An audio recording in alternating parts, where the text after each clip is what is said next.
The hour when I was looking over your show last night because I was like, oh, I'm so excited to get to hang out and shop jewelry for an hour. These are so pretty. Gold tone or silver tone, brand new in the most beautiful brushed metal finishes. All you do is choose your color and you're getting one of, I think, the longest pairs of earrings in her entire collection. But don't let the length fool you because they're super lightweight, tons of movement, 2 inches in length. And you've done a beautiful sort of freeform organic design in these ovals. I love it.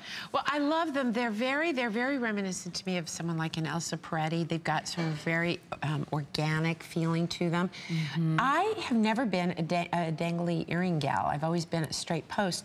But again, because of that whole issue of not wanting, you know, the posts where I used to wear dangly earrings and they pulled on it, this does such a beautiful job of covering that up. Right? Yeah. It's the placement of it. And again, it's light because I don't want you to have to wear anything that isn't.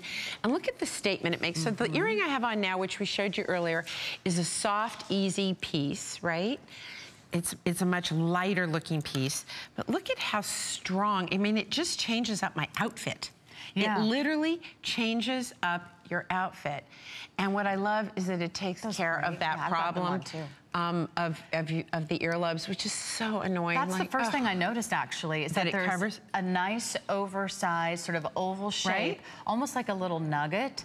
This beautiful teardrop shape that covers your entire earlobe, and then you get that forward-facing oval hoop on the bottom, and that just adds even more movement. Look at that length is just perfect. Isn't it a great length? The metal it fills is in. Perfect. You know, you've got a long face pretty like I do, and for me, I love it because it fills it in. It fills in, right? Oh, do you see that? Okay. Because I have a very long face.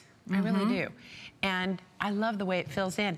But I also love on somebody with a more rounded face, how it elongates it. So a lot of thought went into this. And by the way, Angie, whoever just tied that as a belt is brilliant. Erica, hello. That's so cute. Honestly, I hadn't even thought of that. And that's a necklace that's coming up, by the way. So stick around. These earrings are brand new today. Again, choose silver tone or gold tone, just a little over 2 inches in length. They are pierced and they have the bullet disc backs. And I want to emphasize that because when you have that bullet disc on the back, it gives you a little bit more support, a little bit more of that. Well, you don't want it to move. Little lift for your earlobes. What this is really going to do is if you have that sort of earlobe issue. Whoever told us when we were kids, oh, by the way, as you get older, those earrings that you're wearing that are pulling on your ears that you think are so sexy, well, guess what, girlfriend, you're not going to like them when you hit this age. Or, oh, those high heels you're wearing, those are going to ruin your feet. Like, nobody tells, well, I guess my mother did, I didn't listen. Is that what happened? That's exactly what happened, I just went, Marla. oh, shush, Mom. Just leave me alone, right? I rolled my eyes and went, oh. That's right. Don't cross your eyes. Your eyes are going to stay like that. We never listened to anything they said. Okay.